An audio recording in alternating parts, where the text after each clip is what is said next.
शोर की इस दुनिया में जहाँ शब्द अपनी गहराई खो देते हैं, वहीं से कुछ पंक्तियाँ भीतर से उठती हैं। मैं हूँ ऑथर सुशील और आप सुन रहे हैं डेप्थ लाइंस, जहाँ आवाज़ नहीं अर्थ बोलते हैं। जो टिकता है वह प्रार्थनाओं से नहीं बनता। धूप अभी पूरी तरह तेज नहीं हुई थी, पर लोहे ने अपनी पहली गर्माहट सहेजनी शुरू कर दी थी।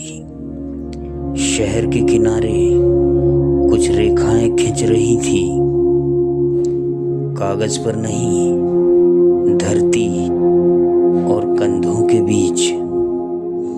यहाँ कोई प्रार्थना नहीं गूंजती, सिर्फ हथौड़ों की धीमी लय है जो हर चोट के साथ किसी आकार को जन्म दे रही है। आज की रचना उन हाथों के नाम जो बिना आवाज किए संरचनाएं खड़ी करते हैं। सुनिए धातु के बाद की गर्मी। शहर के किनारे एक निर्माणाधीन पुल था, आधा हवा में, आधा अभी भी रेखाओं के भीतर।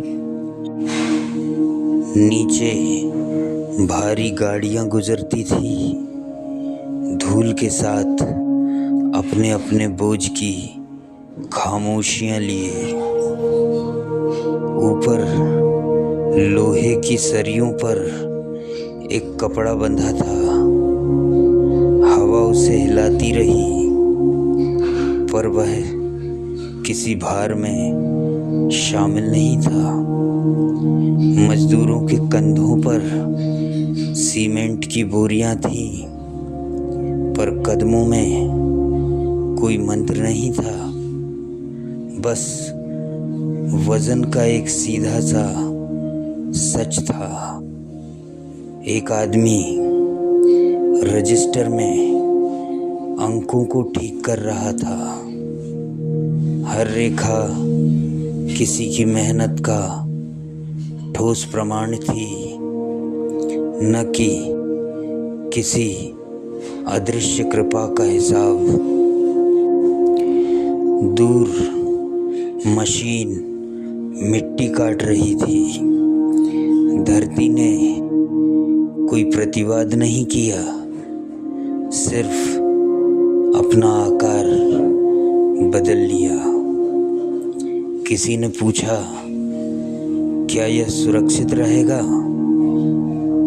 जवाब आसमान की ओर नहीं गया, वह उन हाथों में ठहरा जो रोज लोहे को सटीक जगह पर बैठाते थे।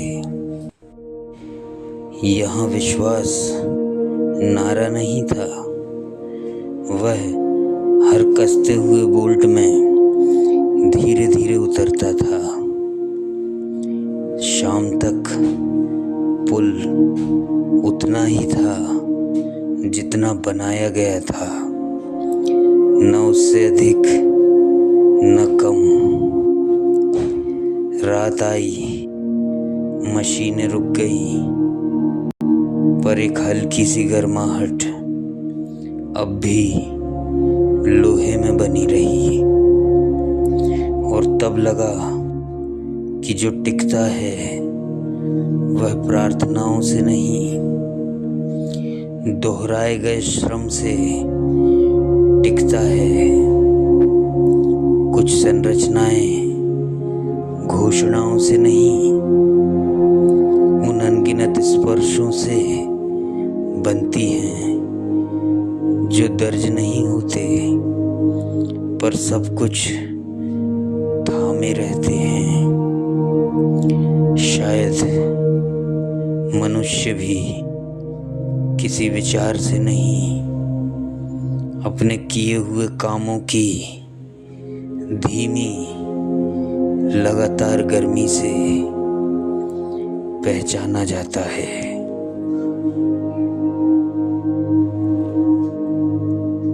शायद ये पंक्तियां सिर्फ मेरी नहीं थी, आपके भीतर भी कहीं किसी कोने में दबी रह गई थी। यदि इन पंक्तियों ने आपके भीतर किसी छिपे हुए स्वर को छुआ है तो इस यात्रा में साथ रहिए, अपना अनुभव साझा कीजिएगा और डेप्थ लाइंस को सब्सक्राइब कीजिए ताकि अगली गूंज आपसे दूर न जाए। मैं हूँ अतर सुशील, फिर मिलेंगे किसी और गहराई में। शुक्रिया।